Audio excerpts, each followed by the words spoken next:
ងកែពីយំមុំនឹកឃើញទេជុញជាប់ត្រីតាមភ្លឺស្រែចាប់ក្តាមស្រងាយរដើដងស្ទូងបង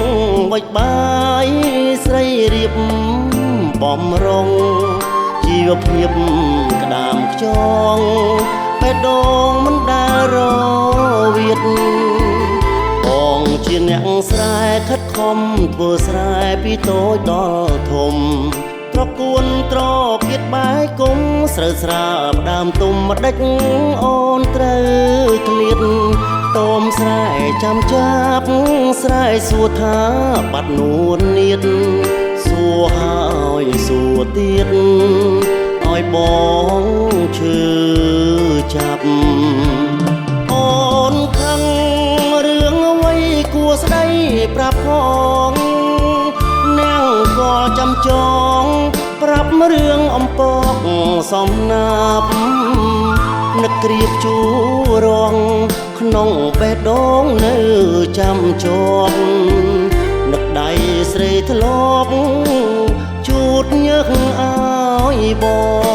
ងក្រសាំងទុំដើមស្ទើរដាច់ដង្ហើមព្រោះបាត់ស្រីថ្លៃនាងកលរទេះក្របីលែងមានតម្លៃសម្រាប់បេះដូងជួស្រែលែងមុតស្រយុតស្រយ៉ងជ្រុលអូនក្បត់បងនួនអងកុំភ្លេចរឿ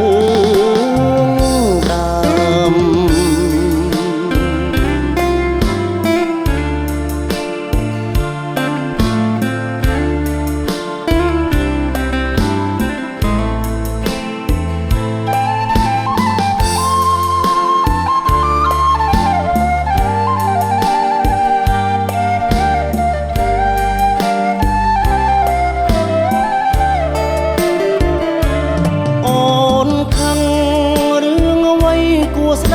ប្រាប់ផងនាងក៏ចាំចងប្រាប់រឿងអំពកសំណាប់នឹកក្រៀបជួរងក្នុងបេះដូងនៅ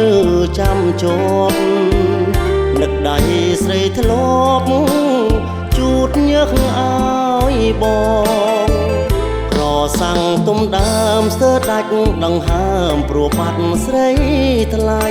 នាងកលរទេះក្របីលែងមានតម្លៃសម្រាប់បេះដូងជួស្រែលែងមុតស្រយុតស្រយ៉ងជ្រុលអូនក្បត់បងនួនល្អងកុំភ្លេចរឿង